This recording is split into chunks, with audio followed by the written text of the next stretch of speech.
If you think high interest rates mean tight financial conditions, then you are probably misreading liquidity and probably, more dangerously, mispricing the risk.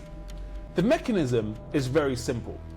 In a reserve currency system, rate hikes don't remove liquidity, they just reroute it. By the end of this video, you'll understand why tightening keeps on failing, why markets keep rallying into restrictive policy, and why high rates are almost always certainly and unmitigatingly theatre. So here's the payoff right up front. Interest rates do not control liquidity. They signal intent, while liquidity obeys necessity. And necessity, boys and girls, always wins. So remember this. Liquidity is a system, and systems don't care what you announce. They care only what you force. Central banks like to talk about tightening. That word makes it sound surgical, reliable, deliberate, competent. But in reality, it's more like trying to diet while being at the world's largest all-you-can-eat buffet. There's good intentions, sure, but the terrible incentives always follow. So here's how it actually works. When the US raises interest rates, yields on treasuries obviously do one thing. They rise. Dollar assets become more attractive.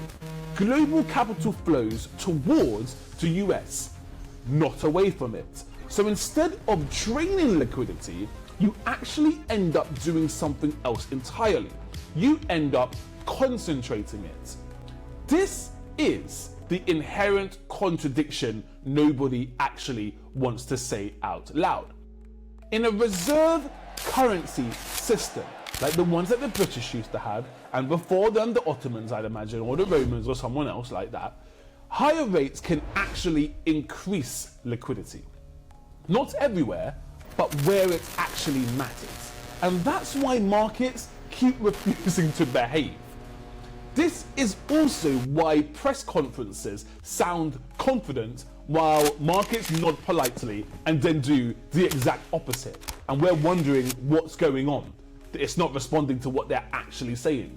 It's like watching someone sternly lecture gravity. Very serious, very authoritative, absolute zero impact. Because when interest rates rise, foreign savers and investment funds, they chase the yield. Pension funds have to rebalance into treasuries. Capital leaves weaker, less yielding systems. Liquidity doesn't disappear, it just transforms, it transmutes, it transmitigates, it moves locations. And it usually moves uphill, towards safety, towards scale, and most importantly, towards depth. Which is why tightening often strengthens the very system it's actually meant to slow. Remember the rule from episode 1 of this series. The dollar buys time. The dollar buys time. Higher rates don't actually change that. They just change who gets allocated that time. This is why every tightening cycle sounds the same. We're committed to fighting inflation. We will do what's absolutely necessary, and believe me, it will be enough. I'm channeling my inner Draghi. We are data dependent. Markets hear this and they think, great, more yields, cheers, thanks a lot. It's the only war where the ammunition strengthens the actual enemy. And this is why financial conditions often loosen during rate hikes. Something else happens, paradoxically.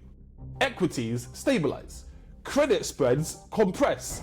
Volatility falls. Not because the policy works, but because liquidity found a better address. It found a better neighborhood. It found a more amenable and congenial neighbor. Rates shout, liquidity whispers, and keeps on moving. Remember, the dollar buys time, and rates are only a price. This is not incompetence. This is not malfeasance or profligacy. It's actual systemic architecture of the highest masonry order. Because the leak is structural. Reserve currency systems are designed to leak. They must leak. They must absorb global savings. They must provide collateral. They must settle global trade. You can raise the price of money. Yes, and they try to, and they do. They raise the price of money via reverse repos, repo rates, overnight funding rates, so far. All of these things, they raise rates. You cannot stop the world from needing it though. That's not a policy failure, that is structural dominance. Not fiscal dominance, which is where we're at now, but structural dominance. And I know it sounds like a bad BDSM movie, but it's not. It's purely monetarily. Get your minds out of the gutter, guys, okay? So here is a bit of dark macro humor. Think of tightening like a speed limit sign on a motorway built entirely downhill. It's very clear, it's very official, and it's absolutely ignored and disregarded by gravity. And this is how we expose the theatre. This is why tightening often becomes theatrical. Rates rise, language hardens, balance sheets get footnotes, but the liquidity keeps leaking back in through. And how does it do that? It comes in a variety of ways in this leaky pipe metaphor. Treasury issuance allows it to come back in. Global savings searching hungrily for yield. Collateral demand from tier 1 economies. Control is announced, so the flow continues. And this brings us full circle back around to how the gold connection on shoes. This is why gold doesn't care about rate hikes nowadays. Gold doesn't respond to speeches. Gold responds to systemic and institutional stress and reputational risk, creditworthiness, solvency. When tightening fails repeatedly, credibility inevitably and understandably erodes. Gold isn't betting on a collapse. It's pricing in persistence. High rates don't kill liquidity. They expose who truly depends on it. And gold, my friends, gold, silver, and increasingly the other precious metal complexes keep the score. They keep people honest, and they punish mendacity, and they reward veracity. Over time, this creates a dangerous pattern. Markets stop believing in tightening. Risk gets mispriced. Leverage goes to places where it hides. Think shadow banks, right? Volatility compresses. Stability breeds instability. Not because rates are wrong inherently, but because they are insufficient. Each cycle teaches markets the exact same lesson. Tightening will blink eventually. QE is coming back. Not QE will be making a resurgence. QT is being tapered. And once markets learn that, like rhythm, cyclically, they front run the pivot. Remember, markets are forward pricing mechanisms. That's not rebellion. That's rational behavior inside a broken incentive structure.